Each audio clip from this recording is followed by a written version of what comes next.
नमस्कार. मी अनिल शहा, कोल्हापूर, सध्या राहणार पुणे. सपना जकातदार किंवा भाग्यश्री जकातदार यांची कहाणी घर घर खे हा लेख मी वाचून दाखवत आहे. कमाल झाली बाबा तुझ्या आईबाबांची. ऐकतोयस ना? सकाळी सकाळी मिनलची कटकट सुरू झाली. आता काय झालं? हिमांशूने त्यातल्या त्यात आवाज नॉर्मल ठेवत तिला विचारलं. अरे, आई रिटायर झाल्या आणि दुसऱ्या दिवसापासून मॉर्निंग वॉक काय, शनिवार रविवार सुद्धा घरी नसतात. मला एकटीला मरमर मरावं लागतं. एक दिवस सुद्धा आराम नाही मिळत. तुला काय ऐकतं मिळतं सगळं? अगं, आई आता झाली रिटायर, 35 वर्षे नोकरी करून. जरा करू दे तिला मनासारखं. वा रे वा. आणि माझं काय? मी तर तरुण आहे. मला नाही वाटतं काही अपेक्षा. मिनल, चिडू नकोस. तुला कामं नाही जमत तर लाव बाई. माझं काही म्हणणं नाही, पण डोकं नको खाऊस. मग करणार काय ती बाई घरात बसून? घर त्यांचं म्हणून घरातला खर्च आपण करतो. थोडी कामं केली तर होतं काय त्यांना? तुझ्या जागी दुसरा एखादा असता तर त्यांनी मस्त मजा केली असती. ते काही नाही, आता त्यांना पण रिटायरमेंट नंतर भरपूर पैसे मिळतील. बघू दे काय करतात. मिनलची आदळआपट चालूच होती. तू त्यांचीच बाजू घे, मी आपली परकीच. अर्णव मोठा झालाय, त्याला अभ्यासाला निवांत जागा हवी. आता यांना कशाला हवी बेडरूम? रोज नवरा गजरा काय आणतोय, नाटक सिनेमा काय बघतात. म्हातारचं लागलाय नुसता. मिनलची बडबड चालूच होती. रीमा आणि साकेत घरी आले तरी तिची तडफड कमी नव्हती झाली. किंबहुना तिला ते घरी आल्याचं कळलंच नव्हतं. साकेतच्या चेहऱ्यावर आठ्या पडल्या. रीमानं त्यांना गप्प राहा म्हणून खुणावलं. अजून 2 दिवस नाही झाले रिटायर होऊन, लगेच घरात अशांतता पसरायला सुरुवात झाली होती. ऑफिस होतं ते बरं होतं असं रीमाला वाटून गेलं. गेले वर्षभर साकेत तिच्या रिटायर होण्याची वाट पाहत होता. दोघांनी नोकरी करून कष्ट केले होते. मुंबईत आपलं स्वतःचं 2 बेडरूमचं घर घेतलं होतं. मुलांचं शिक्षण, लग्न यथासांग केलं होतं. आता निवांत स्वतःचा वेळ हवा होता. या वयात एकमेकांची साथ असणं किती गरजेचं असतं, पण हे समजून घेणार कोण? मिळालेला पैसा आणि घरात कामाचं हक्काचं माणूस हेच दिसतं तरुण पिढीला. विचाराचं काहूर माजलं डोक्यात. या क्षणी तरी एकच मार्ग दिसला तिला. मी काय म्हणते, जाऊया का आपण नाशिकला? रीमानं साकेतला विचारलं. अगं, तुला काय वाटतं, 4 दिवसात हे वादळ मिटेल? ही सुरुवात आहे. आपण स्पष्ट बोलायला हवं. हे लोक आपल्याला गृहीत धरतात. थांब, बोलू आपण संध्याकाळी. नका हो, एकुलता एक मुलगा.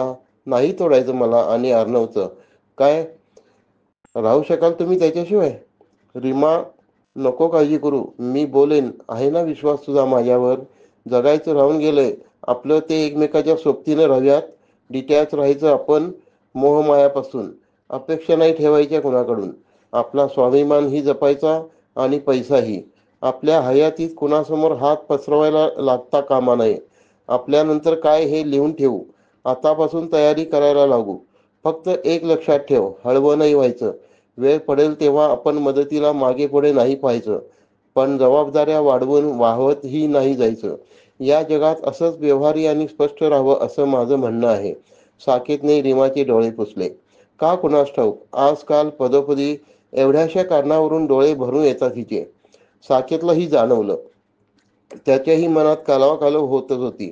मिनल होती अजून स्वयंपाकघरात. रीमाने दोघांचा चहा ठेवला. मिनल, तुमचा चहा झाला का टाकू तुमच्यासाठी पण? रीमाने विचारले. झालाय आमचा, तिने फनकाऱ्यात उत्तर दिलं. नाश्त्याच्या टेबलवर ब्रेड आणि बटर पाहून साकेत मनातच हसले. आता हेच खावं लागणार हिमांशूला रोज. त्यांनी लक्ष नाही दिले. रीमा, झाला का चहा? चल, आपण आपल्या बेडरूमच्या गॅलरीत बसूया. बोगनवेल पाहिलास का किती सुंदर भरलाय? साकेतने मुद्दामच रीमाला तिकडे नेले. दोघे बसले गॅलरीत चहा घेत. आई बाबा, निघतोय बरं का मी ऑफिसला, हिमांशूने रूममध्ये डोकावत म्हणलं. अरे हिमांशू, संध्याकाळी ये वेळेवर. मस्त पावभाजी आणतो सरदारकडून, जेवूया एकत्र. चालेल ना बाबा, येतो मी. ऐकलं मिनलनं आणि ती पण त्यांना न सांगताच निघाली. आज डबा बनवताना नाकी नऊ आले तिच्या. तरी बरं आज अर्णव ब्रेड बटर घेऊन गेला. किती किचकट काम ते पोळ्या बनवणं. कशाबशा 3 पोळ्या हिमांशूसाठी बनवल्या. भाजी फ्लॉवरची कशी बनली कोणास ठाऊक. तिने डबा घेतलाच नाही. आज कॅन्टीन जिंदाबाद, ती हसली.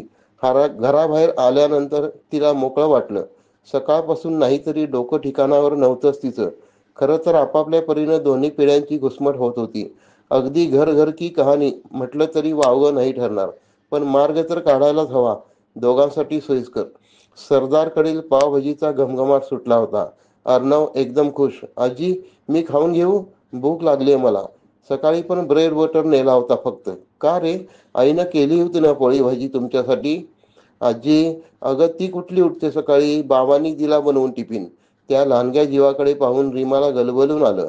मिनलनं सगळा पसारा असाच टाकला होता आणि पोळ्या तर नव्हत्याच केलेल्या. एवढीशी भाजी सासू सासऱ्यानं जमेत धरलंच नसावं. एखाद दिवस पण आपल्यासाठी काही करू नये तिनं. रीमाला साकेतचं सकाळचं बोलणं आठवलं. अपेक्षा नाही करायची, तिनं सावरलं स्वतःला. हा अर्णव, खा बेटा तू. अभ्यासाला बसायचं असेल ना तुला, थांब मी वाढते तुला. पण सकाळ संध्याकाळ ब्रेड पाव बरा नव्हे रे बाळा. अर्णव खाऊन गेला अभ्यासाला. हिमांशू आणि मिनल आल्यावर मंडळी जेवायला बसली. मिनल गप्पच होती. आई बाबा आणि हिमांशू बोलत होते. आटोपल्यानंतर तिघेही हॉलमध्ये जाऊन बसले. मिनलला टेबल आवरणं भाग होतं.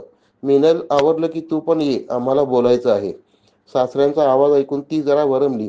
आज तिने त्यांचा स्वयंपाक केला नव्हता हे हिमांशूला कळलं तर तिची काही घडघड नव्हती. पण आज आपणही स्पष्ट बोलायचं, हिमांशूसारखं मुळू मुळू नाही बोलायचं, असं ठरवून ती हात पुसत बाहेर आली. आई बाबा, काही चुकलंय का आमच्याकडून, बोला ना. हिमांशूला धीर धरवेना. हिमांशू आणि मिनल, तुम्हाला माहीत आहे आई 2-3 दिवसापूर्वी रिटायर झाली. आमचं जगणं फिरणं लावून गेलंय. आम्ही आता या संसार चक्रातून मुक्त होऊ पाहतोय. आम्हाला एकमेकांच्या साथीची जास्त गरज आहे. आणि मिनल म्हणते त्याप्रमाणे अर्णव मोठा होतोय, त्याला एक स्वतंत्र रूम हवी आहे. खरं आहे अगदी. आणि तुम्हा मंडळीवर आमचा भारही नको. तेव्हा आम्ही दोघांनी असं ठरवलं आहे की तुम्ही एक घर घ्यावं आणि स्वतंत्र राहावं. आम्ही इथे राहू. तुमच्यासाठी या घराची दारं सदैव उघडी असतील. तुम्हाला गरज असेल तेव्हा जमेल तेवढी मदत करण्याचा प्रयत्न नक्की करू. पण आम्हाला गृहीत न धरता पूर्वकल्पना द्यावी. तुमच्याकडून 2 गोड शब्दांची अपेक्षा आहे फक्त. बाकी घर घेण्यासाठी थोडीफार रक्कम गरज पडल्यास देऊ. पण तुम्ही दोघे कमावता तर त्याची गरज नसेल तरी हवी असेल तर मदत नक्की मागा. आई पण थकले. नाही होत तिच्याकडून जास्त काम. लवकरात लवकर घर शोधा. बाबांकडे हिमांशू बघत राहिला. काय चुकलं तेच कळेना त्याला. त्याने मिनलकडे पाहिलं. सगळं अनपेक्षित होतं तिच्यासाठी. तिचं बोलण्याचं अवसानच गळू गेलं. आई बाबा, काय चुकलं आमचं? मिनल बडबड करते पण नाहीये तशी वाईट. काय ग, तू बोल ना. त्यानं मिनलकडे पाहिलं. आई बाबा, सॉरी, चुकले मी. काहीही बडबडते मिनल. तुम्ही दोघांचं तसं काहीच चुकलं नाहीये. आता ही काळाची गरज आहे. स्वतंत्र झालात की कष्ट आणि पैसा दोघांची किंमत कळेल. तुम्हीही जगा आणि आम्हालाही जगू द्या. वाट चुकू नका आणि एकमेकांची साथ सोडू नका. हिमांशू आणि मिनल, 2 दिवसांनी आम्ही 1 महिनाभर फिरायला जातोय. आईनी पण बाबांची री ओढली. मिनलला दिवसभराची धावपळ आठवली. बाप रे, मला जमेल का हे सगळं? तिची त्रेधा तिरपीट उडाली. आता काही मार्गच नव्हता त्यांच्यापुढे. आई बाबा आपल्या रूममध्ये गेले आणि मिनल हिमांशूकडे वळली. तो अजूनही स्वस्थ बसून होता. कथा समाप्त. सपना उर्फ भाग्यश्री जकातगार यांची कथा आपल्यास आवडली असेल तर कृपया लाईक करा.